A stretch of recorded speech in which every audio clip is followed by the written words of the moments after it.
Olá, o meu nome é Carolina e esse é meu canal sobre educação e hoje eu vim trazer um vídeo de extrema importância que é sobre como lidar com a diversidade dentro da sala de aula.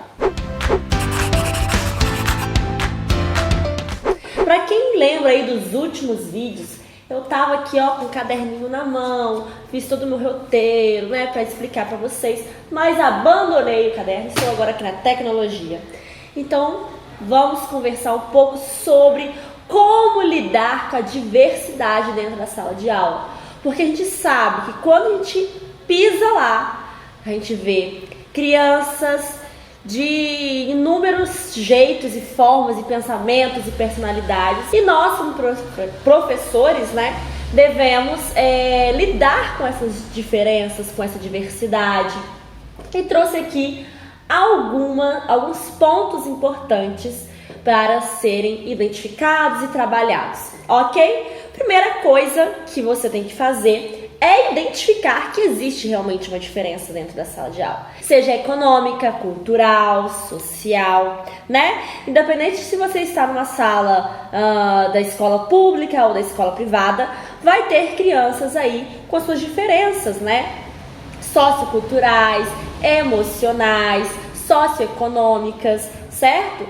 Hoje a gente está vivendo numa sociedade onde as crianças se encontram nesse meio mesmo, vivenciando culturas diferentes. Tem gente que tem mais acesso, tem pessoas que têm menos, tem pessoas que crianças que ainda não conseguem lidar com essas emoções, Então, o primeiro passo é você identificar essa diferença, E a importância de respeitar essas diferenças.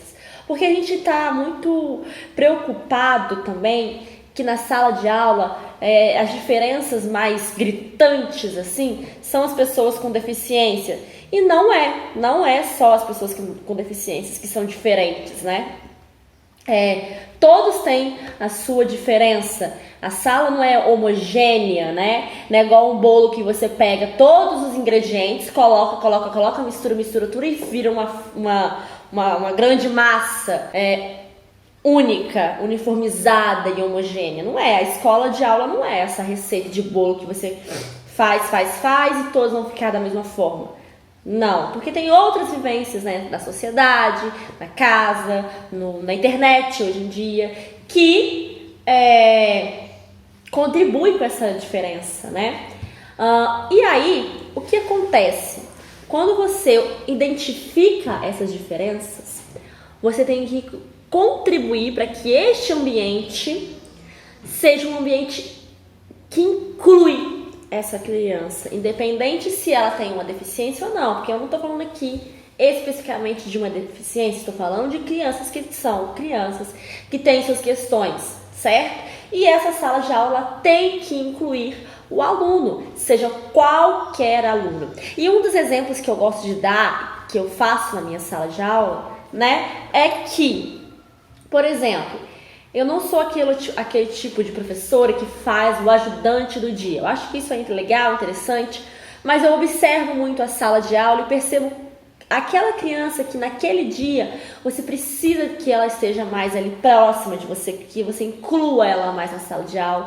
Às vezes a gente cisma só com um aluno, só porque ele é mais independente, porque ele consegue fazer mais as coisas, e tudo que a gente vai pedir, a gente pede só para esse aluno. Por quê? Só para esse aluno que é mais comunicativo, mais independente. Mas e por que não pedir também para o aluno que é mais quieto, que é mais na dele, para ele poder ir resolver alguma coisa para você, pedir lá na secretaria, por exemplo, ou ir guardar o suco na geladeira, caso tenha que colocar o suco na geladeira, para que ele também tenha essa oportunidade de ser proativo, Eu acho que isso é um exemplo muito claro do que eu percebo no meu dia a dia, de como incluir, Não só nisso, nas atividades também, você incluir essa criança na atividade, não fazer atividades que a criança possa ir no quadro, escrever no quadro, atividades que ela possa responder, E não só ouvir uma das crianças, mas ouvir todas, porque isso é incluir, Independente se ela é uma criança mais quieta, se ela é uma criança mais falante, então ela tem que esperar a vez de ouvir a outra criança, Você dá essa oportunidade mesmo, E para que eles sintam essa esse lugar seguro e confortável, né? De fala, de expressão, de poder ser quem ele é. Porque você vai construindo um cidadão ali dentro da sala de aula. Não tem como você falar assim, ah, não, a gente não educa na sala de aula. Tá, tem coisas que a gente realmente não faz na sala de aula, que isso vem de casa. Mas nós estamos formando pessoas. Formar pessoas emocionalmente, cognitivamente, e enfim. E além disso, tudo que eu falei aqui agora, de que você tem que identificar as diferenças dessas crianças, sociais, econômicas e culturais e tudo mais, fazer com que elas participem dessa sala de aula, né? Não só o que é mais falante, mais seguro, mas todos, que você coloque esse lugar da sala de aula como um lugar seguro, para que ela se sinta à vontade para poder participar, né? E também que você respeite o aprendizado de cada criança. Porque, como eu falei, cada criança é diferente. E cada criança tem a sua forma de aprender. Então, seja a sua forma escrevendo, seja a sua forma observando, seja a sua forma, sei lá, participando e falando e questionando e tendo curiosidades. Seja a forma de, por exemplo, você levar uma música e ela aprender através daquela música. Inúmeras formas que você pode colocar dentro da sua didática para fazer com que esse aluno aprenda. Então, assim, adaptar este ensino aos estilos diferentes de aprendizagem. Não adianta trabalhar só de uma forma copista, não adianta se você trabalhar só de uma forma expositiva. Trabalhe de inúmeras formas, porque talvez se daquele jeito você não conseguiu atingir aquele aluno, das outras formas você vai conseguir. E é uma coisa que eu faço muito na minha aula, é isso. É sempre estar voltando no tema de inúmeras formas. Não só abordar aquele tema que eu estou trabalhando naquele momento de uma forma só, sabe? Então, acho que é importante você oferecer essas sugestões de aprendizagem, adaptar o ensino realmente para esses alunos, né, que estão dentro da sala de aula e que tem essa diferença mesmo, né? Nós mesmos adultos temos formas de aprender, seja copiando, seja escutando uma música, vendo um vídeo. Por exemplo, eu gosto muito de aprender vendo vídeo, mas também gosto muito de fazer resumos. Então, assim, cada um tem a sua forma e dá essa oportunidade para o aluno, né? Esses recursos de aprendizagem, como os jogos, por exemplo, né? Que são oferecidos pelo canal Lâmpada Pedagógica, que faz parte aqui do Eu Carol Pedagógica. Então, tá aqui no link da descrição. Jogos que são da competências da aprendizagem dos alunos, da alfabetização, que trabalham toda essa parte linguística aí. Enfim, estão aqui na descrição, tá? E você também pode assistir também os vídeos aqui do canal que traz tantas dicas para a sua sala de aula, né? De como você pode trabalhar de diversas formas. Enfim, eu acho que o mais importante, né? Todos os pontos que eu falei que são importantes, identificar, ou você trazer recursos diferentes, né? Você dar essa voz, essa vez para essa criança. Mas acho que esse daqui é o mais importante para esse momento que nós estamos vivendo na educação. Né? A gente está vivendo um momento na educação que as crianças, elas estão perdidas, elas não conseguem criar um raciocínio, elas não conseguem falar, elas não conseguem se expressar, tudo chora, tudo não sabe como fazer. E eu acho que esses momentos que a gente respeita as crianças do jeito que elas são, lidando com os sentimentos e dando voz e vez para essa criança, a gente pode fazer com que essa criança, dentro da sala de aula, lide com esses conflitos que são causados mesmo, né? Porque é dentro da sala de aula que elas começam a entender que elas são um ser e que tem outros seres que são totalmente diferentes dessa pessoa, dessa criança, né? E que ela tem que saber lidar com isso. E isso faz parte do conteúdo pedagógico, vamos dizer assim.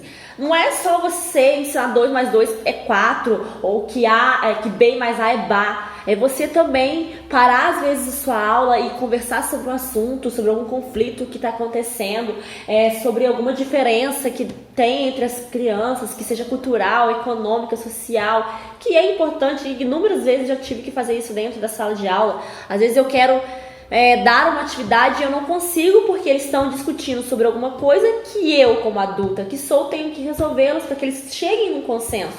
E às vezes são por causa dessas diferenças mesmo, culturais e enfim, né, emocionais aí. Então, Eu acho que é importante você também abrir esse momento para você discutir e fazer, ouvir também, né?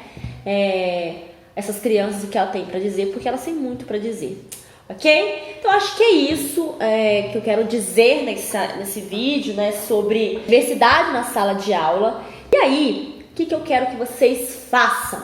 Que vocês coloquem aqui nos comentários quais práticas que você aborda no seu dia a dia, na sua didática, para fazer com os alunos, para que eles entendam que existe essa diversidade, essa diferença. O que vocês façam? O que vocês façam é ótimo. O que vocês fazem? Vocês fazem na sala de aula, né? Então comente aqui, fale pra mim quais práticas que você utiliza para poder abordar essa diferença. E não se esqueça de se inscrever aqui no canal, assinar o sininho de notificação para receber sempre o vídeo na primeira mão e até o próximo vídeo. Tchau!